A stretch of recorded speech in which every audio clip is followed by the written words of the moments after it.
Hey Wargamers, welcome back to the channel Death from Above Wargaming. I'm Aaron and I am here with Thom and Dom on another wonderful Sunday morning to bring you episode 4 of Jump Point, the most controversial show in the inner sphere. So we're here to talk about an exciting topic demanded by our viewers. We're going to talk about Grognards and Gatekeepers. So this episode may be extremely hilarious. It may upset some of you. So viewer might discretion be the one that gets us cancelled, Aaron. Is advised. That's right. We might get canceled. So we really are going to talk about though the hobby in general and how inviting it is and how or potentially uninviting it may be, and sort of some habits and things around that. So we are going to start with our rapid fire segment. We're going to keep it a little bit lighthearted here. So in our rapid fire, I have 2 word associations for you. First thing I'm going to do is I want to say a word, and you're going to tell me the first word that comes to your mind. We're going to go Thom and then Dom. You can't hesitate. You just got to tell me the first thing that comes to your mind. All right. If it is inappropriate, I will bleep it out for you in post-production. So first thing that comes to your mind, you have to say it. All right. You ready? First word is Grognard. Thom. Beard. Dom. I was going to say beard as well. That's chips fine. In beard. It's like beard. All right. This is the second word. Gatekeeper. Thom. The first thing that comes to mind. Wizard. Okay. Dom. Oh my God, I've got no idea. Gatekeeper. Keymaster. Yes. Well done. The keymaster. I am the keymaster. Well done. All right. The third rapid fire question.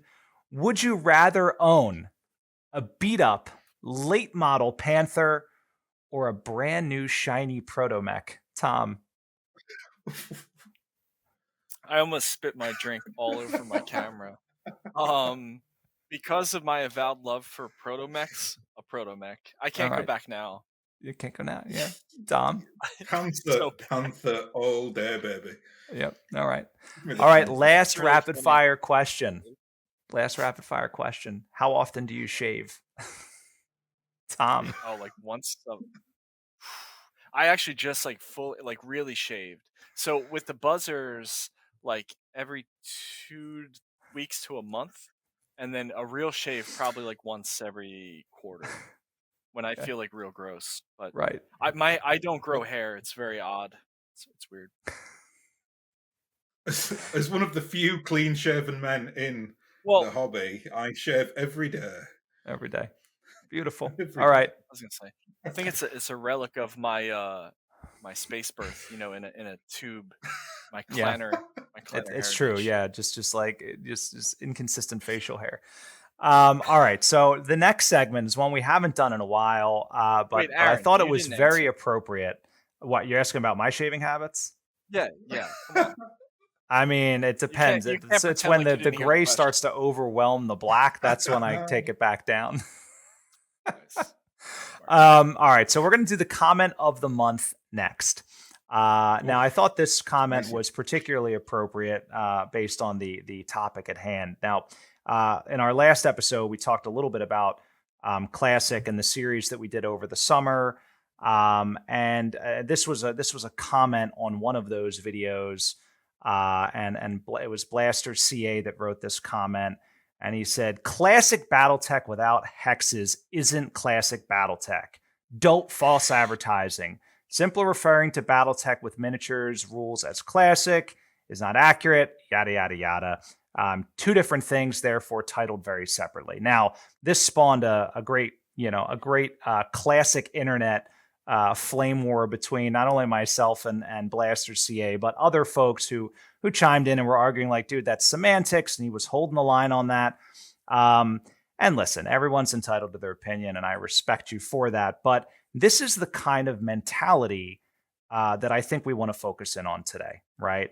So I thought it was a very appropriate comment. So Blaster, congratulations on winning the comment of the month. Well done. You are so mean. Now, I would like to point out though that on the internet, not all things are bad.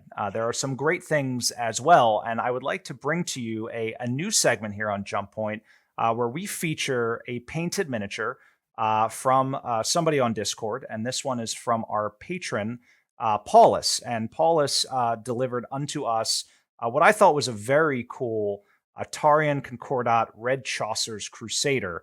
So I'm going to bring up that picture here. Isn't that a nice little tree? There she blows. All right. So he painted this very, very cool. And I'll bring this up to full screen here so we could just take a quick look. I just wanted to show this off. I absolutely loved the flames on this thing. Very, very cool. It's not, like I feel like it reminded me of Legion of the Damned from 40K. Remember those dudes with the flames, right? And they had the skull masks. Very well done, because he's got the color scheme on it perfect with the bright in the center, and then it's very, very, very, very slick. Yeah, I thought it was a cool way to kind of spice up a black mech, right? Like if because there are a lot of battle mechs in the universe where they just paint them jet black or whatever, and it on the table it doesn't always translate as well. So I thought this was very, very cool. So anyway, just wanted to show this off. There are so many amazing miniatures in our Discord and in the painting section. So if you're not on there, you should definitely check it out. All of our patrons get on there as well. They have access to special channels and things along those lines. So anyway, thank you, Paulus, for allowing me to share this very, very cool miniature. Now, let's get into our Ready Room Roundtable. First question. Do new players have to respect what came before? Is gatekeeping, right? Is this sort of mentality where you have to understand and know everything that happened before now? Is it necessary to preserving the integrity of BattleTech? So, Thom, why don't I start with you, and then Thom will go to you as Thom looks deep in thought there. So, Thom, you can hold your thoughts while Thom divulges his inner opinions here on gatekeeping. I really think that on this, you do need to respect that the game comes from a place of history. There is there's an element to it which has been built up over many years that absolutely needs to be respected. But I also think that the respect runs both ways, and that the respect has to be also shown to new generations as well, and that they don't necessarily think like people did back in 1986. Things have evolved, gaming systems have evolved. And I think that a lot of the problems that come about are just due to bad communication, because as with most things in life, I think that is generally the case. So if both people are willing to, or both sets of people are willing to meet halfway, and people of our generation and maybe older can accept that that things have to evolve in order for things to survive. Because if they didn't, back in the 80s, it was completely plausible to play BattleTech with bottle tops and card standees. If you really want to kind of get out there and develop that market and get more people involved, you have to have a miniatures company now. It's just the way it is. So with that, it attracts different focus and different groups of people who want to play it. Yeah. Thom, what do you think? Do players have to respect what came before? Is that important to the integrity of the game? What do you think? Yeah, I would want to divide my answer between two parts, right? One is like in-person community spaces, right? Like established games at a game store, those kind of places.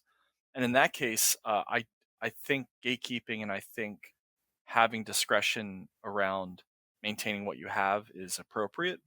New players shouldn't expect to come in and dictate anything or be allowed to, or you have the moral ground there. But in online and in terms of the way that they play, the way that they enjoy the fandom, nobody, as long as you're not trying to impose how you want to play it on somebody else, in their space, then I have no problem with it. And I think that's one of the best things. Like the way, when all these painters came in that seemed to come maybe from a 40K Golden Demon, and all of a sudden the level of paint just skyrocketed. Yeah, that's awesome. Yep. Yeah. No, you make a very good point about and it sort of ties into some comments we made in our last episode about, the sort of the diversity of the rule set, all the different ways to play, all the different optional rules, right? And that is, in my opinion, a little problematic because there's no one correct way to play. So there is, I think, maybe a little bit of gatekeeping required to keep things on the rails. Otherwise, Sure. maybe you do get too much fracturing. And so that's a very interesting point that you made. But let's talk a little bit about exclusivity in gaming. And I want to first focus. This is sort of a two-parter. The first one really is around the old versus the new, classic versus Alpha Strike. People who are like, I'd never play Alpha Strike, or I'd never play Classic. I would never do X, right? Is that problematic on both sides? What do you think? So, Thom, let's start with you, and then Dom, we'll get you to weigh in on that. Thom, what do you think? Yeah, I mean, first off, I think that's a what am I trying to say here? That's their burden to bear. They're the ones that are missing out, and they should rethink the way that they process information, right? If you are proactively restricting your availability of fun, that's just wrong. If you found a community group of other players and they just happen to play a different rule set, for me, the more important thing would be to be able to play, rather than saying, "Oh, well, I guess I'm just going to go back home and, not play." Right? Mm-hmm. So, yeah, I don't get it. I'm also not a super picky player in that way. I love all games and all things. I'll play almost anything, at least once. Equal opportunity so. gamer. Yeah, maybe that would be a great T-shirt. But I can understand. Yeah, that's a good one. But maybe people just loathe a thing, and then I guess that's their prerogative. But for me, if they're just doing it out of some weird, thing, they should give it a try. Yeah, at least once. Dom, what do you think? Yeah, I mean, Thom makes a very, very good point there, that this is that is to do with someone's own kind of personal ethos on life, really. The one thing I would say, though, is that the custodians or the gatekeepers, whatever you want to call them, in this case, it's Catalyst when it comes to the tabletop game, part of their duty is to make sure that the evolution of the game kind of works for the biggest percentile of the audience. So they're not just there to kind of cater to the old players. They're not just there to cater to the new players. They need to do the research. And I think if that is the case, and the analogy you could use is almost like the Goldilocks analogy of the porridge being too hot and too cold. And that's what kind of Classic and Alpha Strike is, right? If people think Classic is too detailed and Alpha Strike is too quick, and there's kind of this, and ultimately that's what DFA have done. You've created the perfect porridge, but the override the is way Goldilocks. There you go. So the Goldilocks zone of gaming, yeah.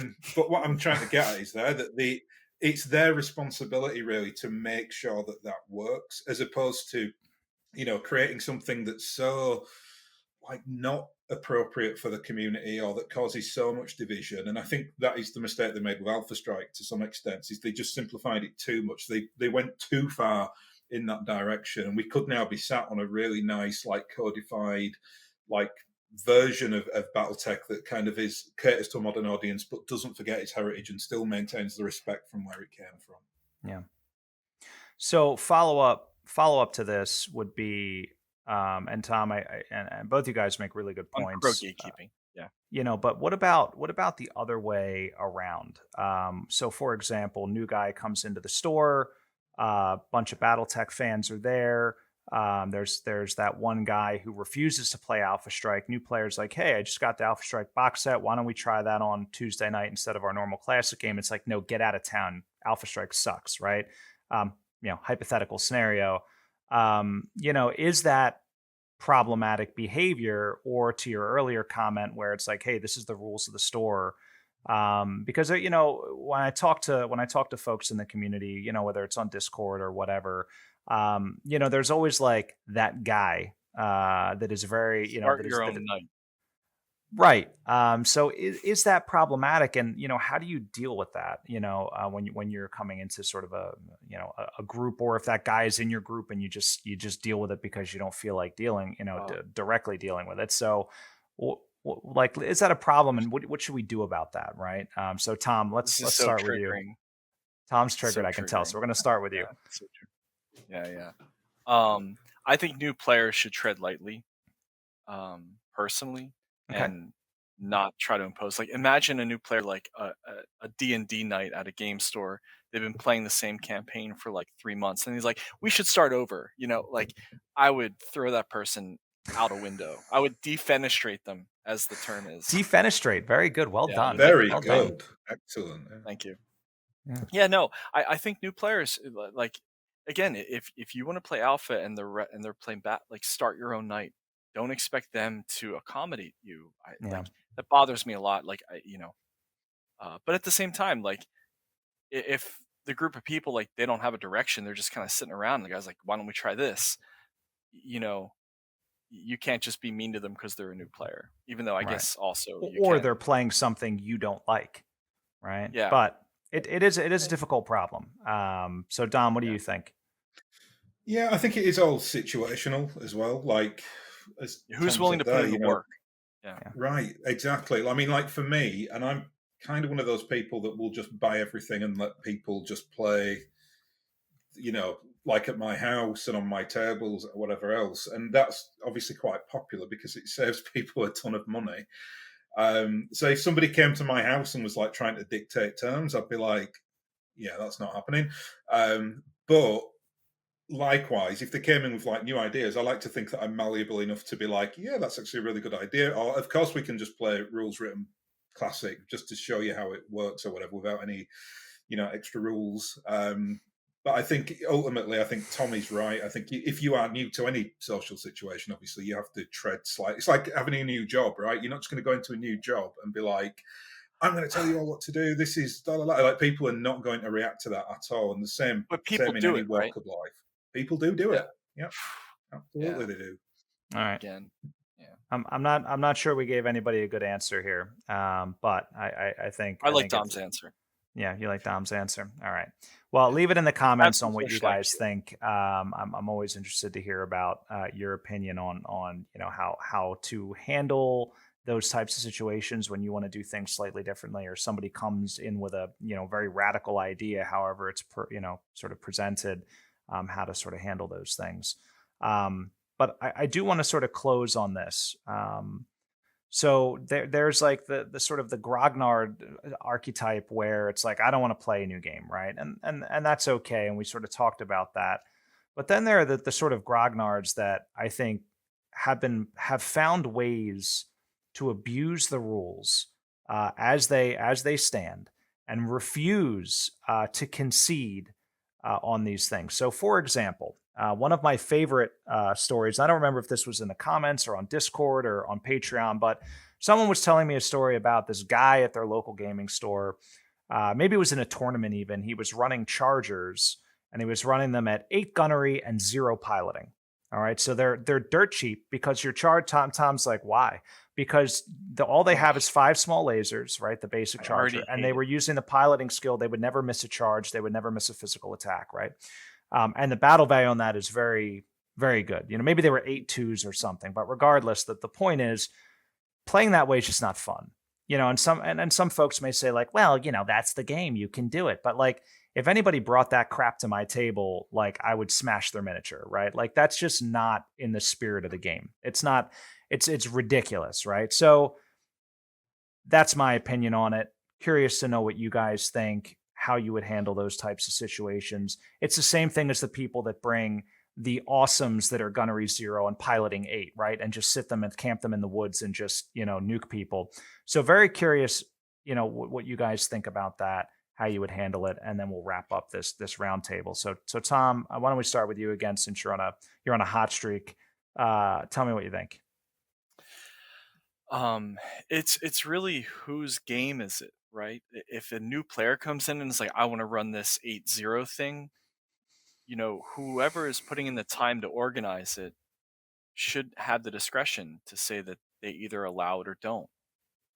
Personally, I'm on your side. Like, there's a spirit of the rules, and like, if you can't defend that, like, that would never exist. It would never exist. There's no world, just like running no heat sinks or something like that, just to like do, it's not a Right. way to play the game. Even if you can make it work in the builder, um, yeah. So that would be mine. But if you come into, if you're trying to join somebody's game and they're like, this is how we play, you know, it's just, you either have to accept it and, you can make your argument, but you can't try to dictate to them if that's the crazy way that they play the game. You just got to So move on. yeah, no, I think that's fair. And Is that Thom, consistent with what I already said? I don't know. it is, but I hope. I'm not buying it because I think a lot of people are in these game stores and there's no referee, there's no general, there's nobody that's setting up the game. They show up to play and some dude comes to the table with this garbage. And like, I guess you have the right, to your point, to say, yeah, you know what, I'm not interested in playing, and you pack your stuff up and go home. But at the same time, like, I think that has a negative effect on the hobby. And I'm going to, before you answer, I'm Yeah, going you to shouldn't do it. pontificate for a moment. I think part of the problem here is that, you don't see this in other games. You don't really see this in Warhammer. You don't see it in War Machine or Infinity, right? Because and yes, there's a cycle of infinite codexes and patches and errata, but they're actively trying to fix these problems, right? And this ties into what we talked about last week, or 2 weeks ago, rather, about the rules being 35 years old. There could be a very simple rule that says, your piloting cannot, be plus or minus 2 from your gunnery. Simple. Codify it. Put it in the rules. There are so many things that could be fixed, I think. Fix the loophole. Yeah. Just fix the loophole. Just fix the loophole. And I think a lot of this stuff goes away because you're right, Thom. There's no universe where somebody can drive the living crap out of their mech but can't hit the broadside of a barn. Like, nobody goes through Mech Warrior Academy and comes out like being that bad at shooting, right? Yeah. All right, so Thom, I know I took some of your time up, but closing thoughts on that. Look, I'm British. Spirit of the game is everything to me, so I think we just leave it there because it's not cricket to go in with bad attitude. Yeah, there you go. Perfect. It's not cricket.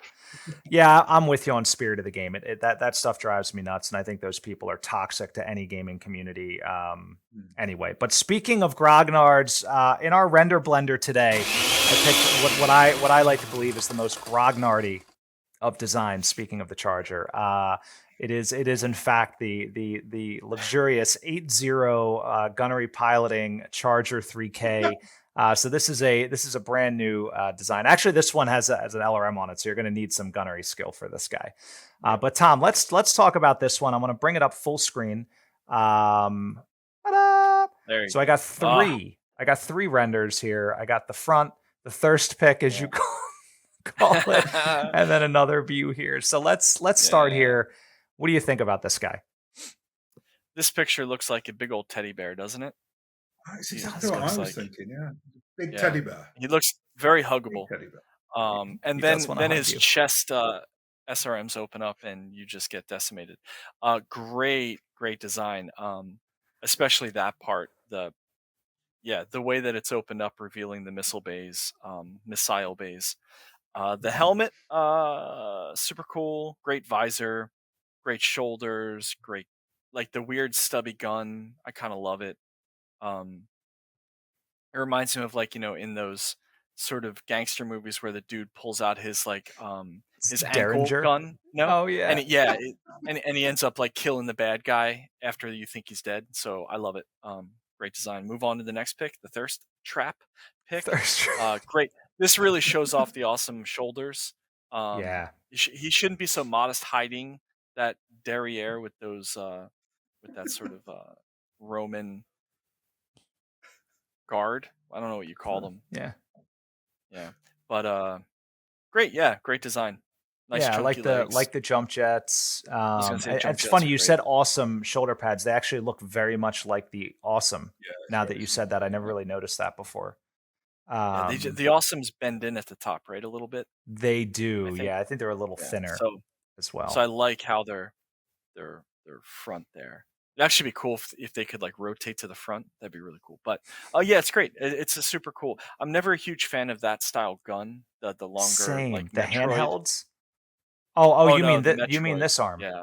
Oh, I like that. I don't Yeah. like the handheld ones myself. I think Oh, that's I sort love of a. handheld guns. I think it's so silly for battle mechs. I mean, it's a thing of the, it's an artifact of the, the Robotech style, right? And then they had like the rules for ejectable hand weapons and all or whatever. Remember, they could like drop them and replace them. Heck yeah.